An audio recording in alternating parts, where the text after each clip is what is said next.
ওই বান্দাকে যখন এক জায়গায় উপস্থিত করা হয়েছে, ওই বান্দাকে আল্লাহ রাব্বুল আলামিন জিজ্ঞাসা করছেন, ও আমার বান্দা, তুমি কি জন্য সন্তানকে আদেশ দিলা? ওই বান্দা তখন বলতেছে, আল্লাহ,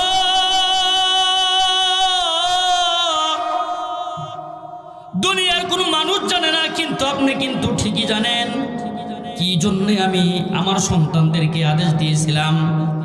ওই বান্দা বলতেছে, রব্বুল আলামিন, এই জন্য আমি আদেশ দিয়েছি, আমি জীবনে এত পাপ করেছি, ওই পাপ মাখা শরীর নিয়ে আপনার কাছে উপস্থিত হওয়ার মতো আমার কোনো সামর্থ্য নাই। এই জন্য আমি আপনার ভয়ে আমি আমার সন্তানদেরকে বলেছি, আমার এই গুনাহ মাখা শরীর নিয়ে আপনার কাছে আমি কেমন উপস্থিত হইব।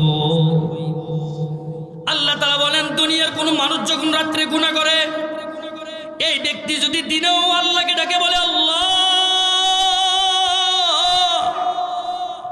দুনিয়াতে আমি বহু গুনাহ করে ফেলছি, রাত্রিতে আমি বহু গুনাহ করে ফেলছি, রব্বুল আলামিন আপনি আমাকে মাফ করিয়ে দেন। আল্লাহ তাআলা বলেন, আমার বান্দা মাফ চাইতে দেরি, আমি আল্লাহ মাফ করতে দেরি না।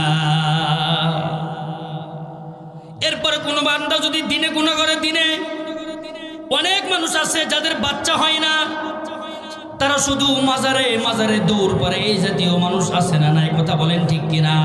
শুধু মাজারে যায়, বলে, হুজুর অনেক দিন হলো বিবাহ শাদী করছি, কোথায় যাবেন? মাজারে একটা ছাগল দিয়ে আসলাম, বাবার দরবারে বাবার কাছে গিয়েছিলাম, বাবা যদি দোয়া করে আমার একটা সন্তান হবে। খোঁজ নিয়ে দেখবেন ওই বাবার বউ নাই, সোয়ালও নাই। তাহলে যে বাবার সন্তান নাই, যে বাবার স্ত্রী নাই, যে